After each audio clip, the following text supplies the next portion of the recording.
दोस्तों आज हमने कुछ मुग़ल साम्राज्य के कुछ टॉप 15 क्वेश्चन लिए हैं। तो देखते हैं पहला क्वेश्चन है दोस्तों। पहला क्वेश्चन है, देखते हैं औरंगज़ेब की मृत्यु कहाँ हुई। औरंगज़ेब की मृत्यु कहाँ हुई दोस्तों? तो पहला क्वेश्चन क्या है, तो कहाँ हुई दोस्तों? अहमदनगर में हुई। कहाँ हुई दोस्तों? अहमदनगर में हुई। इनका जो काल चला कब, इनका पहले मृत्यु कब हुआ दोस्तों? तो 20 फरवरी 1707 में हुआ था दोस्तों। ठीक है दोस्तों, 20 फरवरी 1707 में हुआ। और इनका जो काल चला दोस्तों, काल कब से कब चला? तो 1658 से लेकर के 1707 तक चला था दोस्तों। ठीक है दोस्तों, ये 1707 तक चला था। इनकी जो मृत्यु हुई 89 वर्षों की एज में, 89 वर्ष के एज में इनका मृत्यु हुआ। यही है नादिर शाह, देख सकते औरंगजेब जो देख सकते हैं दोस्तों। ठीक है, अगला क्वेश्चन है दोस्तों, नादिर शाह ने किस मुग़ल शासक को हराया था? किस मुग़ल शासक को हराया था? तो मोहम्मद शाह को हराया था दोस्तों। किसको हराया था दोस्तों? मोहम्मद शाह को हराया था। तो नादिर शाह की यही फ़ोटो है। हम बता दें कि भारत पर आक्रमण किया था 1739 में। नादिर शाह जो है 1739 में भारत पर आक्रमण किया। जो उस समय जो थे कुछ तख्ते ताउस लेके गए, कोहिनूर हीरा लेके गए, मोहम्मद शाह को कुछ नकदी रुपये भी लेके गए, बहुत सारे पैसे भी लेके गए, जो कि एक करनाल युद्ध हुआ था। 1739 ईस्वी में। ठीक है दोस्तों, आगे बढ़ते हैं। जहांगीर किसका पुत्र है? जहांगीर किसका पुत्र है दोस्तों? अकबर का। जहांगीर किसका पुत्र है दोस्तों? अकबर का। देख सकते हैं फोटो। जहांगीर का पूर्व नाम क्या था? जहांगीर का पूर्व नाम था नूरुद्दीन मोहम्मद सलीम। नूरुद्दीन मोहम्मद सलीम था दोस्तों। शॉर्ट नेम हम सलीम बोलते हैं। अकबर और जयपुर की रानी महारानी जोधाबाई का पुत्र था। जोधाबाई एक हिंदू लड़की थी। ठीक है, तो वो इन्होंने अपने दोनों ने शादी की थी। ठीक है दोस्तों, जहांगीर जो है अपने पिता की गद्दी पर कब बैठा था दोस्तों? 1605 ईस्वी में। कब बैठा था? 1605 ईस्वी में। याद रखेंगे दोस्तों, अच्छे क्वेश्चन है। आगे क्वेश्चन बढ़ते हैं। मेधावी राजस्व अधिकारी टोडर मल ने किसके अधीन सेवा की थी? तो किसके अधीन सेवा की थी? तो अकबर के अधीन सेवा की थी। किसके अधीन की सेवा की थी दोस्तों? अकबर के अधीन सेवा की थी। आगे बढ़ते हैं हम लोग।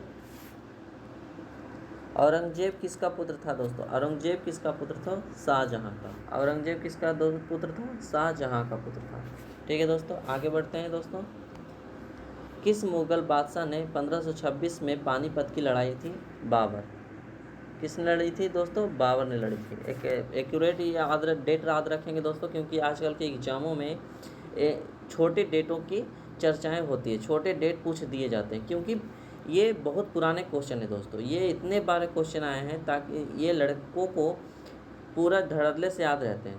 तो इनको लड़कों को किस तरह से फंसाया जाए, छोटे डेट देते हैं। तो इसका छोटे डेट क्या है दोस्तों? 21 अप्रैल 1526। ठीक है दोस्तों, याद रखेंगे 21 अप्रैल 1526।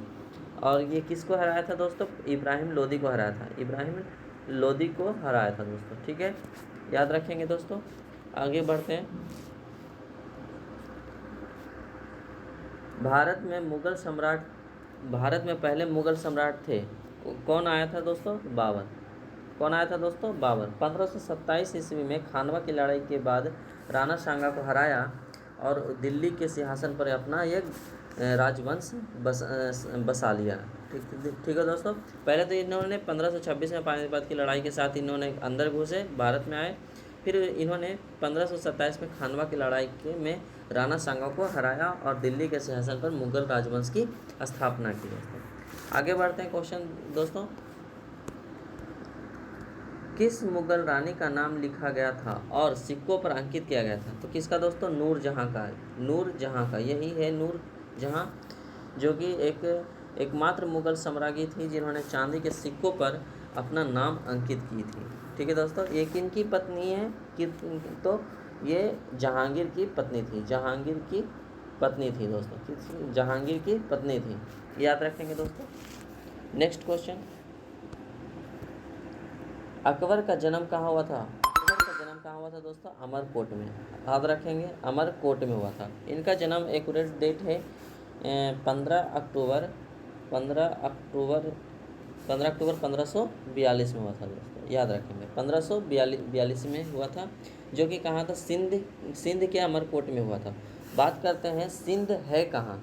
सिंध कहाँ है दोस्तों? सिंध है पाकिस्तान के सिंध प्रांत अमरकोट ज़िले का एक शहर है। ठीक है दोस्तों, शहर है, याद रखेंगे। और एक बात और है, बुलंद दरवाज़ा का निर्माण किसने करवाया था? तो अकबर ने ही करवाया था। ठीक है दोस्तों, आगे बढ़ते हैं।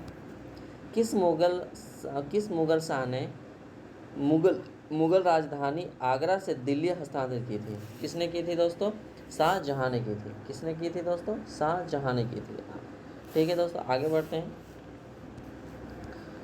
तुलसीदास ने रामचरितमानस किसके शासनकाल में लिखी गई थी? तो अकबर के काल में लिखी गई थी। बात पहले तो याद रखेंगे कि रामचरितमानस के लेखक कौन है?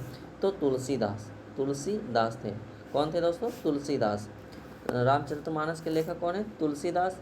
और ये किसके शासनकाल में लिखे गए? तो अकबर के। बात करते हैं कि रामचरितमानस जो है तुलसीदास ने क्यों लिखा था? इन्होंने श्री राम भगवान के जन्म दिवस पर इन्होंने लिखना प्रारंभ किया था, शुरू की थी। ठीक है दोस्तों, आगे बढ़ते हैं।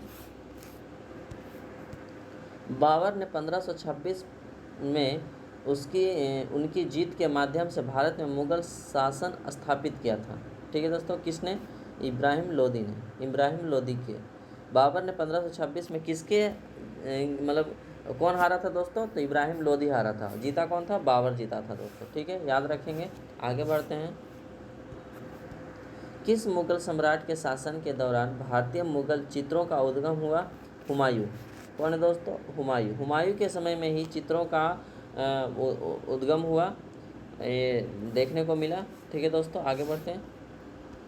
इस सेशन का लास्ट क्वेश्चन है दोस्तों, याद रखें। अच्छा, जितना आप रिवीजन करेंगे दोस्तों उतना आपको हेल्पफुल रहेगा दोस्तों एग्ज़ाम की प्रिपरेशन के लिए, क्योंकि आजकल छोटे छोटे एग्ज़ाम बहुत आ रहे हैं। एक हाल ही में एलपी टेक्नीशियन की बात की जा रही है, वो सही बात है दोस्तों, जो कि आने वाली है, पक्की खबर है, वो आएगी दिसंबर या जनवरी के लगभग में आएगी। इसलिए आप दोस्तों आएगी तो ये आप भ्रम में ना रहें कि एग्ज़ाम लेगी 1 साल 2 साल के बाद। नहीं, एग्ज़ाम जो है चुनावी मुद्दा के चलते आ रहा है, इसलिए एग्ज़ाम भी 6 महीना 7 महीना 8 महीना के नज़दीक में ही लिए जाएंगे। तो याद रखें दोस्तों। अगर लास्ट क्वेश्चन क्या बोल रहा है? मुग़ल शासन ने किस भाषा का प्रयोग किया जाता था? कौन सी भाषा करते थे दोस्तों? फारसी का प्रयोग करते थे। फारसी का प्रयोग करता था। आधिकारिक भाषा या अदालत भाषा सब इनकी कौन सी थी? फारसी भाषा। कौन सी थी दोस्तों? फारसी भाषा। लेकिन बात करते हैं मुगल साम्राज्य के प्रारंभिक चरण के शासन में तुर्क भाषा का प्रयोग किया जाता था। किसका दोस्तों? तुर्क भाषा का। लेकिन अगर अदालत अधिकारी ये बात करेंगे तो फारसी का है। तो इसका आंसर क्या हो जाएगा दोस्तों? फारसी का। याद रखेंगे, दोनों में कंफ्यूज नहीं होना है दोस्तों। पहली भाषा थी जो तुर्की थी, लेकिन अदालती अधिकारी भाषा कौन सी थी? फारसी थी। याद रखेंगे, नो कन्फ्यूजन। टोटल एक बार फिर देखेंगे सेशन को बिना स्किप किए हुए। अच्छा लगे तो लाइक करें, शेयर करें, कमेंट करें। फिर हम आगे वीडियो इसी तरह से अपलोड करते रहेंगे दोस्तों। हमें आप पर ही अच्छे अनुभव मिलते हैं। आप कमेंट करेंगे तो हमें अच्छा लगता है। ठीक है दोस्तों, गुड नाइट।